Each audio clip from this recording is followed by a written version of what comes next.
Dr. Arul, welcome to RIAM.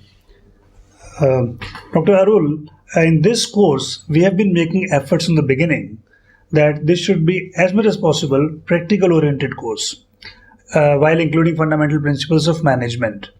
So, therefore, my first question to you would be that what is the significance of this course to our students? Well, before I answer that question, I would like to react to one statement you made, that you want to make this a practical course. I suppose you are contrasting it with it shouldn't be theoretical, too conceptual. While I agree with you, I would like to make the statement that there is nothing as practical as a good theory.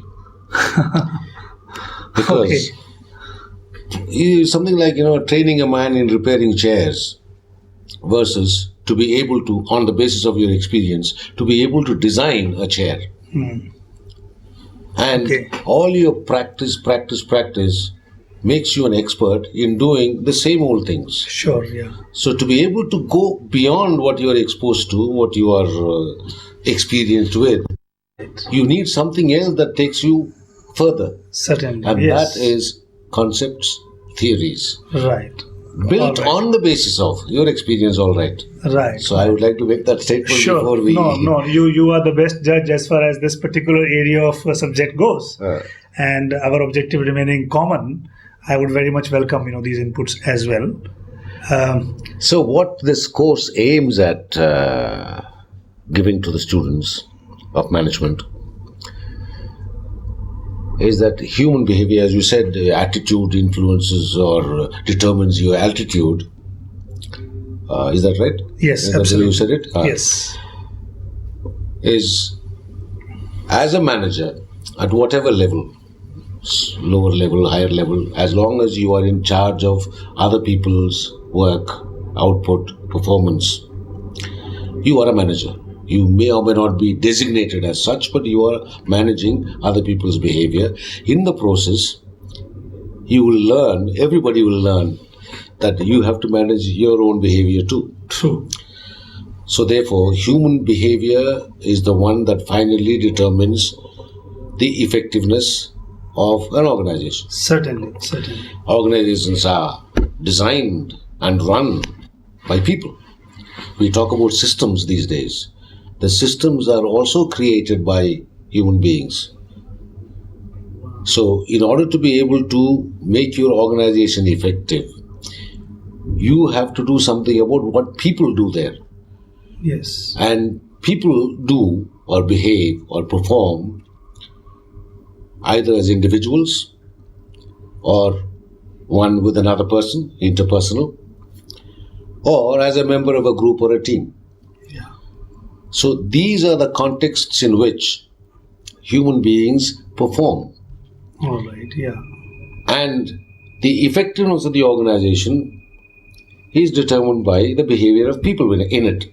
Right.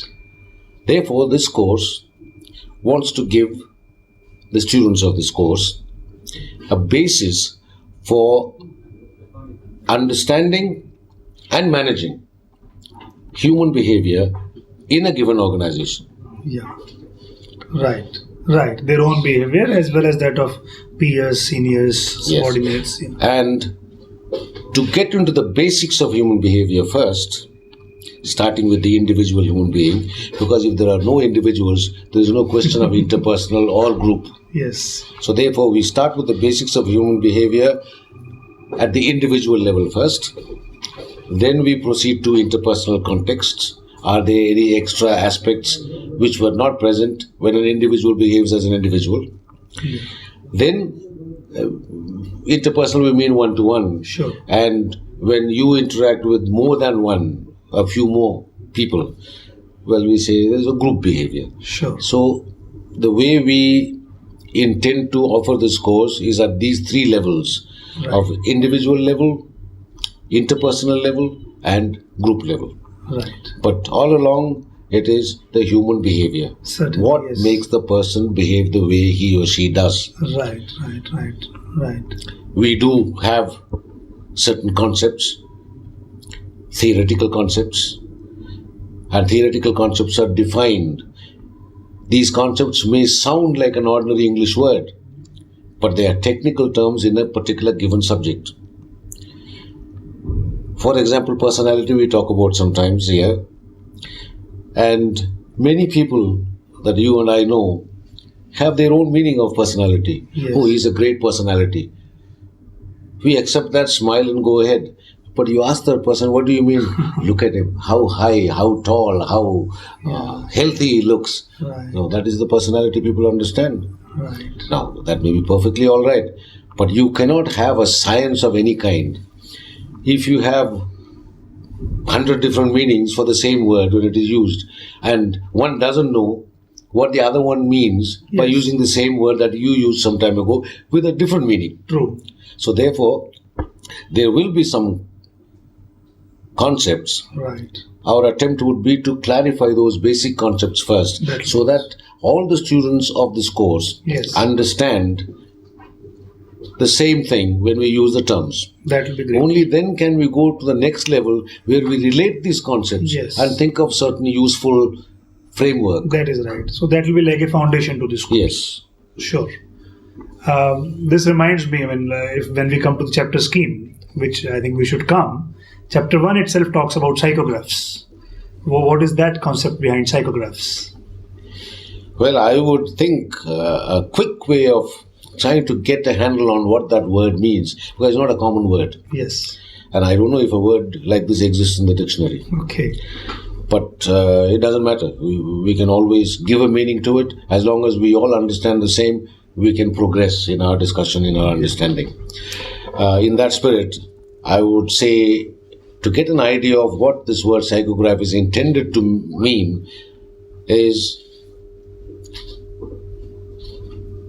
by contrasting it with words like photograph. A photograph is a picture Yeah. taken with the help of light. And once the picture is taken, the picture can go anywhere. You can take the picture to anybody and give that, and get the new person, the person who hasn't seen the object of which this is a photograph. That person can get some idea of the object of which this is the picture. A photograph stands for something or somebody Yes. which is not available right there. So you may be in Delhi, you can send me a picture of your son, and I get an idea of, after looking at the picture, to such an extent that next time when I physically meet him, chances are high that I recognize him, Yes. though I am meeting him for the first time. There's no question of recognizing something you have never seen. Yes. I haven't seen him, but I have seen his photograph. The photograph stands for your son. Correct. Having seen that, I get some idea. Not as good as having met him in person, but it gives me a fairly good idea. And there are instances in life, so many in our lives, where we do not get to being in the thick of things. We only have pictures. Yes. This is about a photograph.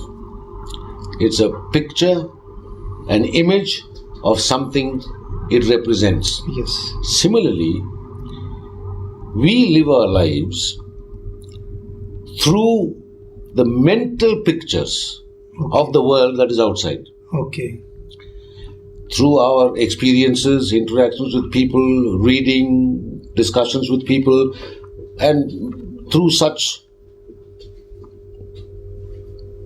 on the basis of such Right. experiences, Right. we create a mental picture All right. of the person, people, situation, Okay. and the world in general. All right. That is called a psychograph.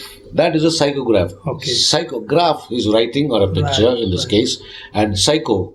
In the photograph, it was photo and graph. Correct. Here in this, psycho and graph. Okay. So a picture that is made by or created by or written by the mind. I understand. I So understand. psychograph, Right. the mental picture. What is the need for introducing this word? Yes. It is to somehow express the process by which we seem to be living our lives. I keep saying this, that we exist in the world as it exists. We exist, the world exists, we are part of that same existing world. Yes. But we don't just exist, we live. This living we don't do in the world as it exists outside. Yes. We live our lives in the world that we have psychographed. Yes. The world outside of which we have created a picture here. Correct. And we actually live our lives in that world that Yes. we have created in our mind. Right. And once we realize this, my belief is we can become more effective in managing our reaction to the world, Certainly. responses to the world, Yes. the way we deal with the world. Right. Yeah, this gives us the consciousness that what we are thinking currently could be correct, may not be correct, and therefore there is a chance that we can have a relook at the situation, reanalyze it, and perhaps our response will change. In order to be able to do that, which is necessary and useful to do, Yeah, we must be aware of the psychographs we have. that's right. The world we have created That in is right. our mind. It may or may not correspond to the world as it exists Yes. outside. Right. And that is where the need for becoming aware of the picture of the world that we have created in our mind. Certainly. Once you become aware, Yes. we can examine, we can Correct. question. If necessary, we can modify the picture, edit the picture to bring it closer and closer to the world outside Realities. as it exists, Realities. which we might be able to test out only from the results of our reactions to Yes. the world, our Yes. responses to the world. Yes. This reminds me of two more concepts that are there: maps and territories. What do we mean by that? I said a photograph stands for an object. Right. It represents an object of which this is the picture. Okay. Similarly, in this world of psychographs, the world outside is the territory, Okay. and the psychograph Is a map is the map. that our mind has drawn Like you of see, the territory. you have a map of Delhi. Yes. Delhi is out there, such a big city, but a very good, useful map of Delhi can be just as Yes. small as this. Right. Still very useful. Yes. You can give me some guidelines Sure. how to negotiate the city when I come there if I do, Correct. by just using this map, Yes. which represents. So, just as a map stands for a geographical territory, Right. the psychographs stands for the world outside. So maps in your context in chapter is the reality, and territory is our perception of the reality. Territory is the reality outside. Territory is the The reality. map is the representation of Is that the in our- perception. Yes. Is the perception. Yes. Okay.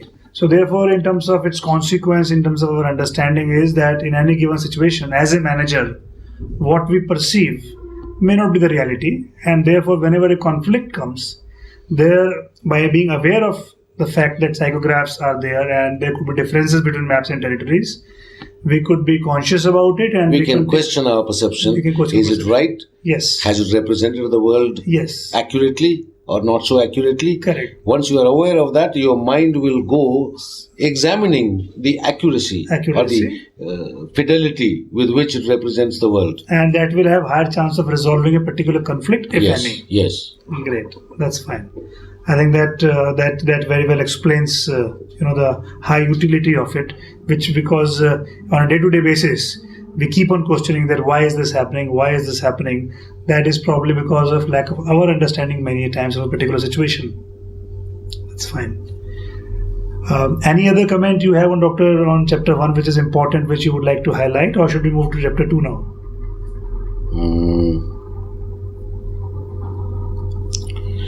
The various uses of becoming aware of one's own psychographs. Just as a matter of explaining what the word means, I told you something. Right.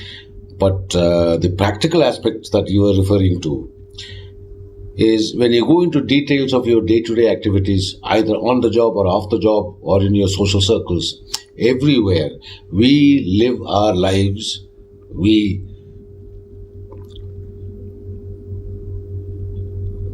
live our lives Yeah. through the medium of Yes. the world that we have created here. Yes. Now, be it any activity that we do on the job, you have been given a job to do, you have been hired to do a particular job. You do it, one does it, he's successful, he is rewarded. Another one does it with all good intentions, he doesn't Yes. achieve the results he's supposed to have been, Yes. as demanded by the organization. Assuming that both of them intended to do well, but they ended up with different results. Yes. One desirable, the other one not so desirable. Why did that happen? Their approaches were different. First of all, what was expected of each of them Yes.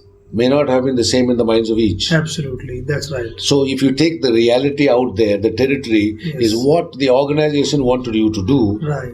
and the psychograph of that, you have psychographed it Yes. as you understood, interpreted. Correct. You were actually following that That's set right. of expectations That's as interpreted and psychographed in your mind. Yes. Yes. Yes. You followed that, and you did something that you did, Correct. and the outcome was either as you wanted or you not as you wanted. Right. Right. Right. Now, if you go into any of these activities, Yes. the decisions we make, the people we hire, the postponement of certain things that we do, all that is because of the dictates Yes. coming from Yes. the psychographed reality in your Yes. mind. Right. So, therefore, as you go on, when you read this, you will find there are certain examples given. Okay. And how do these psychographs develop? Because if you want to manage, as I said, edit or replace, you should be aware of it. In addition to being aware of psychographs, in order to be able to manage them properly, it would be useful if you also know how psychographs develop, the process of psychographing. Okay. If that is also clear to Yes. you, then you can manage your psychographs as and when necessary much more effectively. Sure.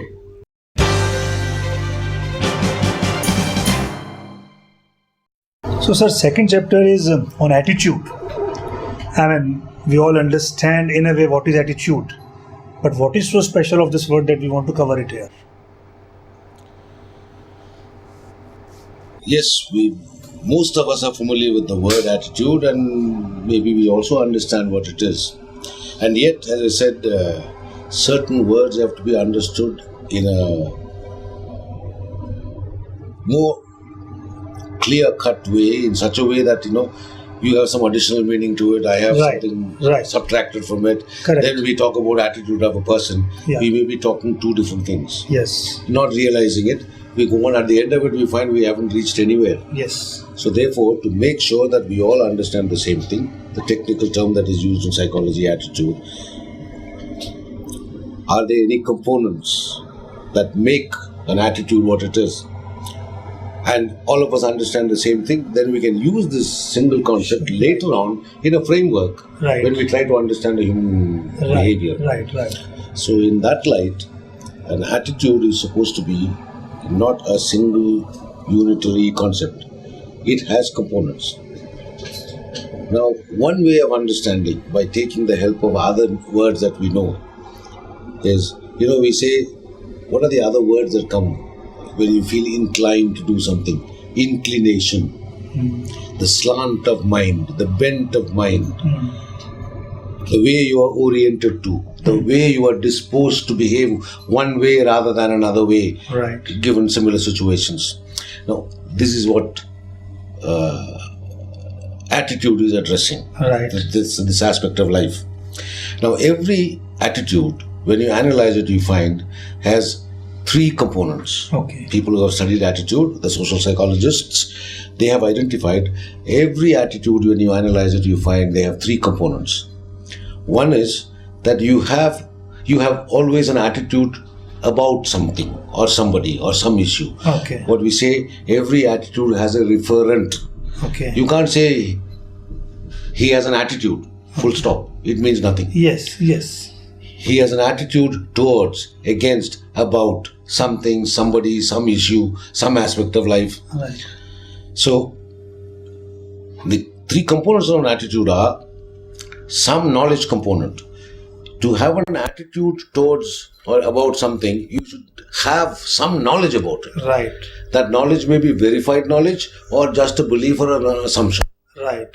We call it the cognitive component of an attitude. All right. The knowing, belief Yes. aspect of that. So you have some idea Okay. of that object. Yes. Object is a broad term. It's Right. not just an object, means a thing. Yes.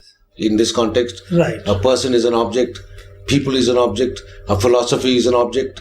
So in that generic sense, I'm using the word object. Okay. So every attitude has an object, what we call the referent of an attitude. Right. Right. Now you have some knowledge, some belief about that is one component. Yes. The other one is, just because you know something doesn't mean you have a positive attitude or a negative attitude to that object. It becomes an attitude when you have certain feelings or emotions associated with that object. All right. Yes. You like it, you don't like it. You feel nice in its presence, or when you hear about it, the very thought of that object Yes. makes you positively oriented or negatively oriented. You like it, dislike it, you hate it, Yes. you love it. Right.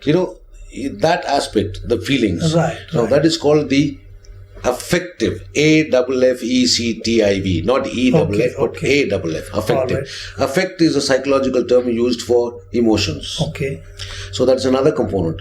When these two are together, associated with a particular object, it orients the human being, that individual human being, who has that knowledge about that object and has certain emotions attached, associated Yes. with that object.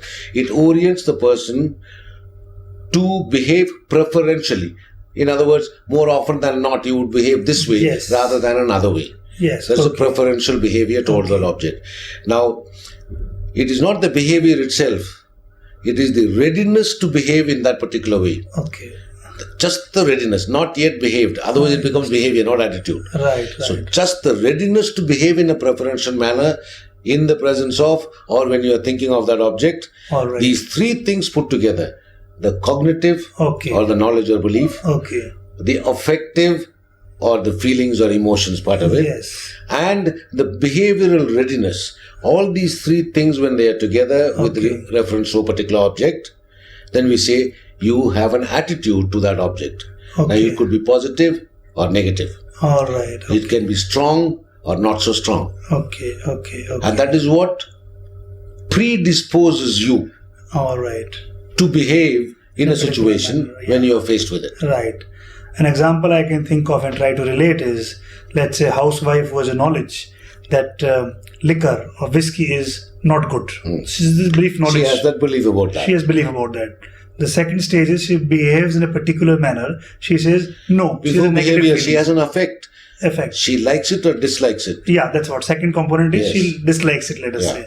And third component, attitude, is because of 1 and 2, she says, it will not come to my house. Yes. The behavioral tendency is to prohibit the entry of that Yes. object. So 10 times this question is asked to her. There is a probability 9 times she's going to say, no, not in my No, house. not in my house. So her attitude towards liquor is this because of 1 and 2. Yeah. Sure, that's a great understanding of this terminology, which looked true that we understand it so well, but we never thought of its components. Let me try to see what else could really interest us in terms of knowing more about it. We mentioned somewhere attitude formation. So, what is responsible for forming our attitude? This inclination, as I said, Yes. another word that you can think of immediately is the inclination or the predisposition you have developed. How did that predisposition come into you? It's not just one day, so far you are different, and one day you have this particular inclination or predisposition. It develops in the process of our socialization, growing in a particular society, in a family, in a community, having been to a particular school, college, or any organization that you belong to. You visit more often, interact with people in that organization. In the process of that, you have acquired some beliefs and knowledge about that object. Yes. Then you have either developed, because of your direct experience with that object, certain likes and dislikes, or you have simply lifted or borrowed Yes. the affective component of the attitude, namely the emotions, liking, disliking, feeling good or feeling against it. That aspect you may have developed because of your direct experience, or you have just lifted it from people you interacted with. They had that orientation, that inclination, that kind of a feeling about that object. You just adopted it. Okay. There's another way you develop Yes. this beliefs in affect. the feelings or emotions. And these two together sets you up at a particular slant, mental slant. So when you are faced with that situation or the object, you are more likely to behave this way than another way. Right. So that brings us to the point that attitude development happens over years, over decades, Yes. over all of our life. Our autobiography completely is responsible for our current attitudes. Yes, I would say that. Okay. So that brings us to the tricky question that if one wants to change his attitude, how easy or difficult it is to erase the earlier beliefs, earlier thought processes, and bring about a change in that. See, attitude, we develop this orientation and we sustain these attitudes fairly long time. Yes. It's attitudes are fairly durable. Correct. You don't change your attitudes every now and then like you change your shirts every morning. Yeah. You don't. Yes. And why is it? What sustains the That is- life of an attitude in a person? Yes. It is the reinforcement of that attitude. Right. When you live your lives, day-to-day life, that attitude has guided your behavior. That's what attitude is. It predisposes you to behave in a particular way. You Yes. behave that way. The consequences are desirable. There's Yes. a payoff. You like the consequences. It makes you successful or effective in dealing with the situation. Therefore, that attitude gets reinforced. It Yes. continues next time when you're faced with a similar situation. Right. So, therefore, the attitudes actually fulfill certain functions in you. No, but sorry, I'm digressing. That could also be called as a habit. What is the difference between habit and attitude? Habit is a result of having repeatedly done the same thing. And It's a there habit. could be a bad habit or a good habit. Yes, it can be. One might realize that this habit is a bad habit, which is by virtue of But it has particular become a attitude. habit, as you But said. it has become a habit. How did it? Now, habit, in effect, what happens when you have a habit? You are habituated.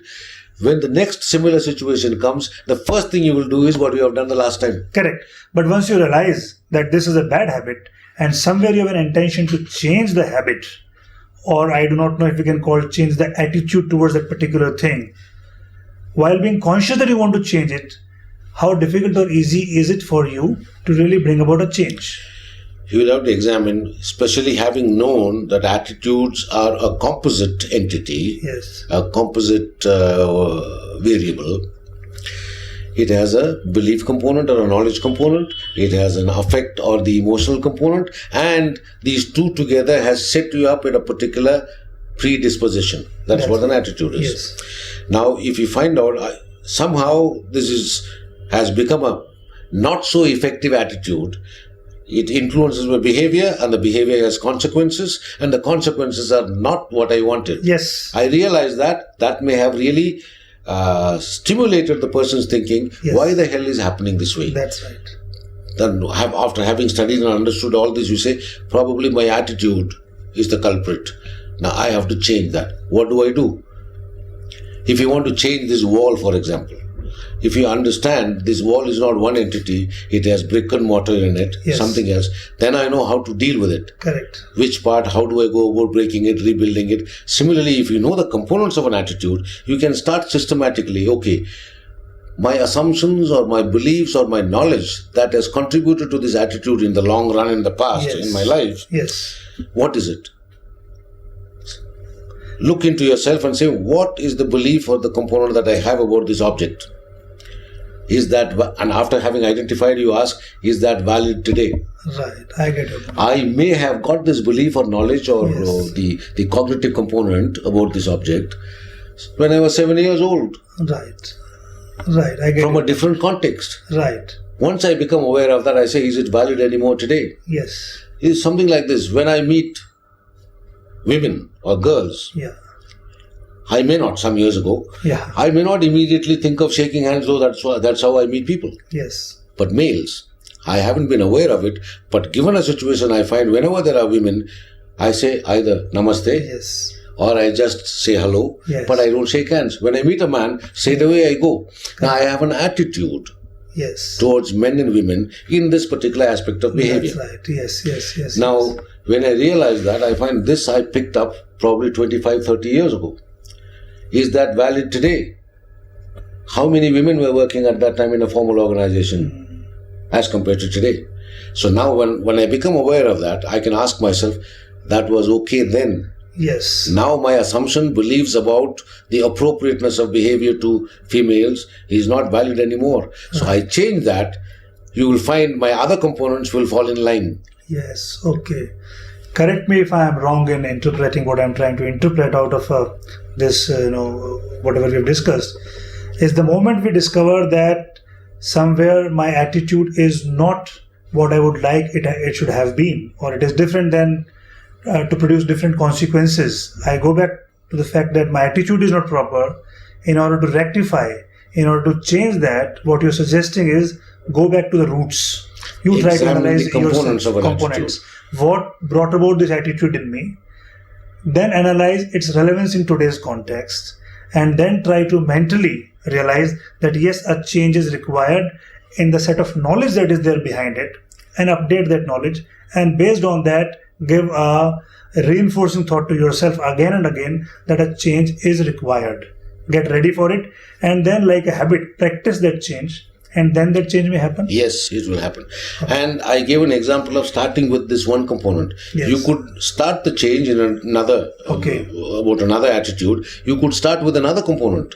Not necessarily just the belief component or the Yes. cognitive component. You could start with the affective component. There are South Indians and North Indians Yeah. staying in a hostel in Irma, for example, Yes. at Irma. Yeah. Suppose, just for the example, these North Indians and South Indians have an attitude towards each other, not each other individuals, but each community. Community-wise. The North Indians, South Indians. Now, it may have something to do with some past experience, direct or heard, borrowed stuff, that, they are not very friendly. Yes. They are not trustworthy. And therefore, you have a certain dislike, Right. the affective component. Right.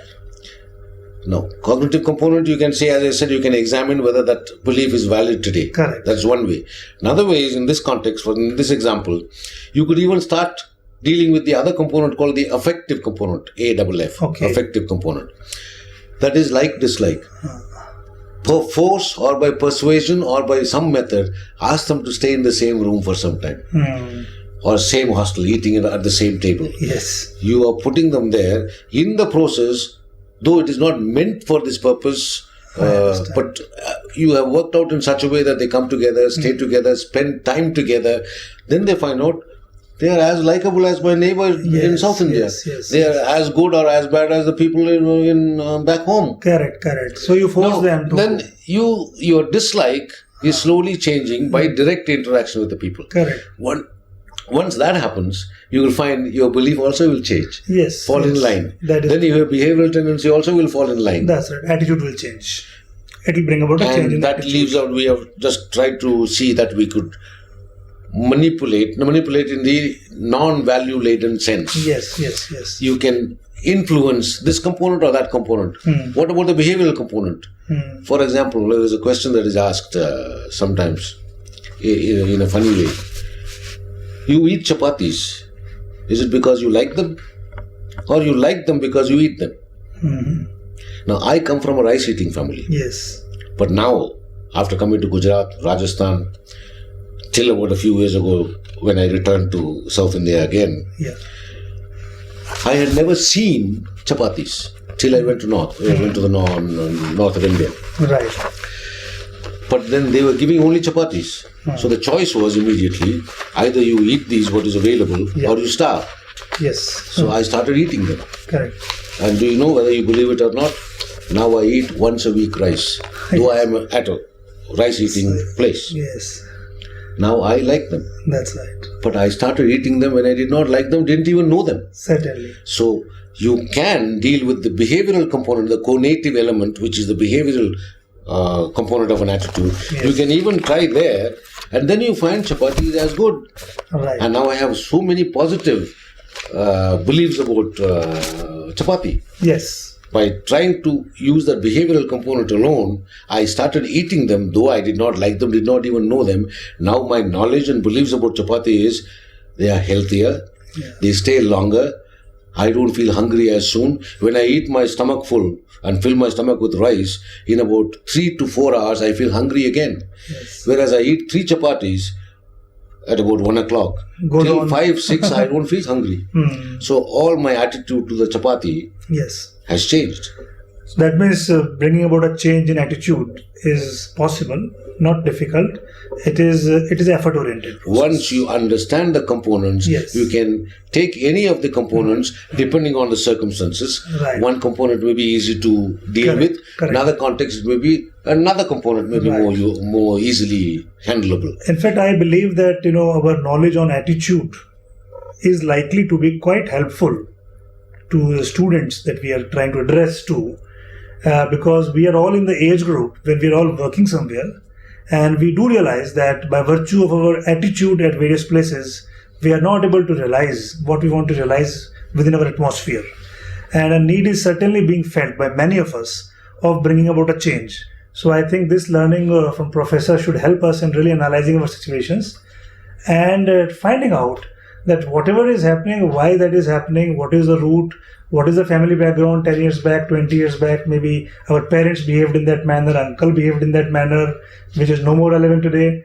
And wherever a need is felt, we should make efforts to change there so that in our context we are able to improve our effectiveness. And that is the objective that we are trying to do, a higher studies education and generally a process of self-improvement.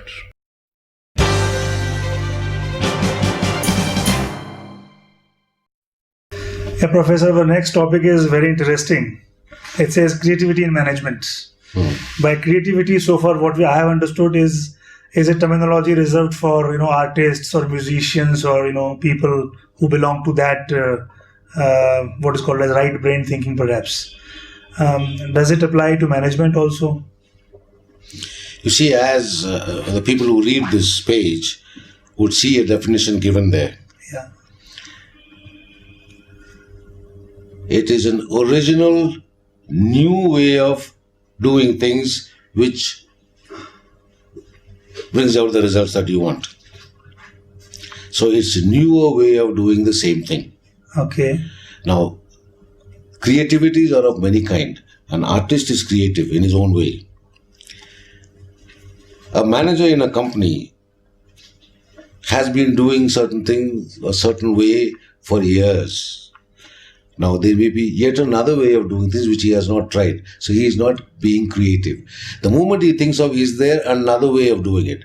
As yet untried way. Okay. But it helps me be effective when you consider the results. Okay. But the way I am doing now is different from the way I have done it so far.